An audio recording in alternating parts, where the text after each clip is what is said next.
Hey guys, welcome to the Liberal Hive Mind, a channel solely focused on exposing the abundant hypocrisy of the left. Quick friends, cue the last second October surprise. Democrats have literally nothing heading into the election, and so clearly their thought process here is quickly let's politicize this attack on Nancy Pelosi's husband, Paul Pelosi, and try to make it all about Republicans and all about Donald Trump. Oh, how intense the hypocrisy is on this one, folks. The lies, the narrative building. Nuance just doesn't exist anymore. Something like this happens, and of course, nobody's looking into the actual details into what's really going on. Immediately cue in the narrative. Right-wing extremism. Well, as you might expect, it's a whole load of BS. And let me show you guys exactly what I mean by that as we cover this Paul Pelosi incident fairly from a totally neutral perspective, because clearly the media won't. We've got some stuff to get into, so let's roll the tape. Alright folks, so let's lay out all of the details so far. Paul Pelosi, Nancy Pelosi's husband, was assaulted by apparently a crazed man, allegedly in his underwear, and we have a lot of details so far. In fact, we have the actual dispatch phone call, where I guess we can assume that Paul Pelosi himself called the San Francisco Police Department, and as you guys can hear from this police recording, apparently Paul Pelosi referred to the individual, the assailant, David DePape, if I'm not mistaken, or rather David DePape, he referred to him as a friend.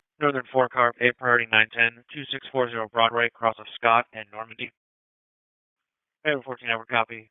RP stated that there's a male in the home and that he's going to wait for his wife. RP stated that he doesn't know who the male is, but he advised that his name is David and that he is a friend. RP sounded somewhat confused. Is a friend? RP sounded somewhat confused. 12 over back and copy.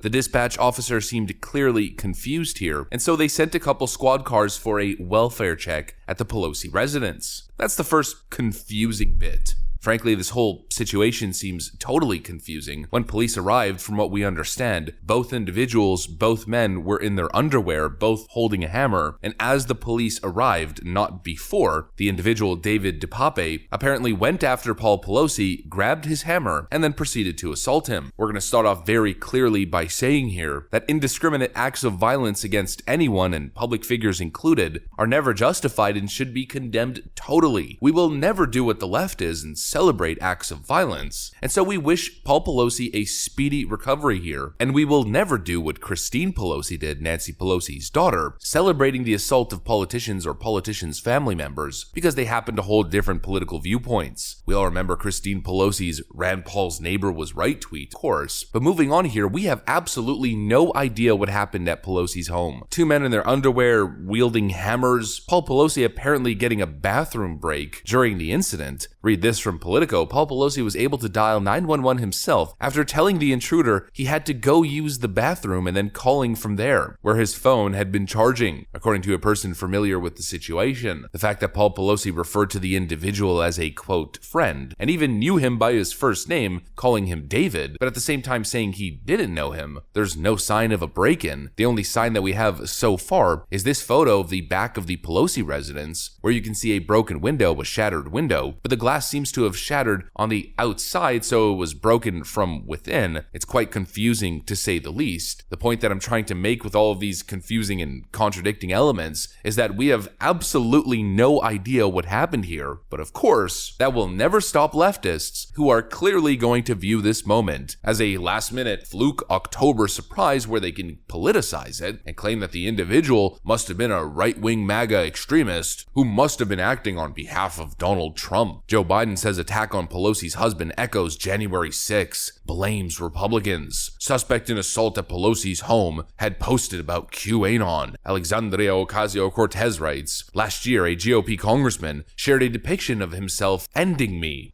Here's your words, here's your words. I was murdered. You were murdered.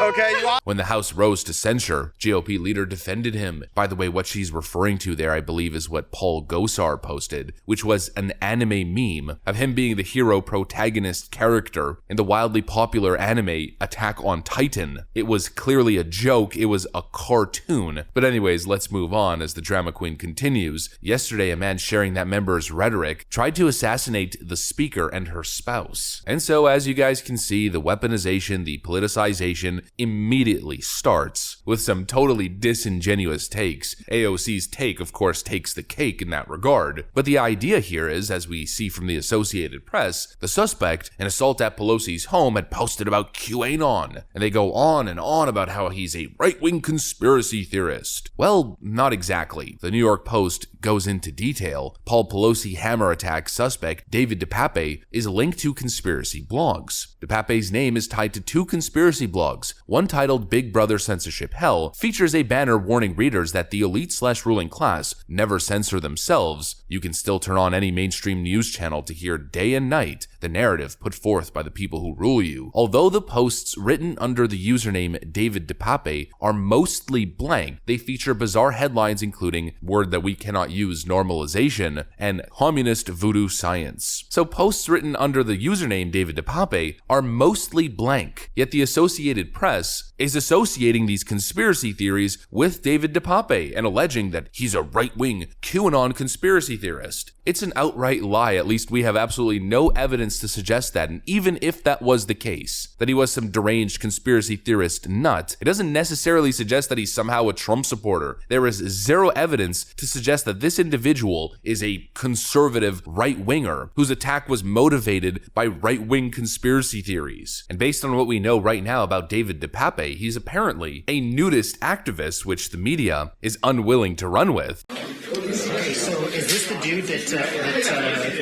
former, nudist dude? Okay. Yeah, okay. Is it okay to say any of that stuff? No? Yeah, all right, cool. All right, so, but we kind of have a working knowledge of who this guy may be. Hang on one second. Let me go see what they've got over here. I'll call you back. Bye. Probably because San Francisco nudist activists probably isn't exactly what you'd immediately associate with a conservative, and he apparently made hemp jewelry as his little side hustle. Leftists are immediately jumping to conclusions and trying to score cheap political points here, but what we really understand about this situation, what is absolutely clear and undeniable, is that this situation is weird, doesn't really make much sense, we need much more information, and what it really seems like happened here is that Paul Pelosi was assaulted by a crazed, mentally ill, homeless nudist in San Francisco. That's more the narrative or the headline that I would go with. Not to mention, in the sanctuary city of San Francisco, the individual, David DePape, is apparently an illegal migrant, protected from deportation by the sanctuary city status of San Francisco. It's yet again another crazy story in San Francisco of a crazed individual committing an act of violence, and we see the left working overtime to craft this narrative that it somehow has something to do with January 6th, or Paul Gosar, or Donald Trump, or right-wing extremism, and that is an outright lie. I'm pretty sure most conservatives don't have an issue immediately condemning the act of violence itself, but the idea that this event will be falsely attributed to conservatism, and that all of a sudden conservatives have to go on the record condemning this act of violence and through that frame is completely ridiculous, especially coming from the side that cheered on Rand Paul's assault that landed him in the hospital.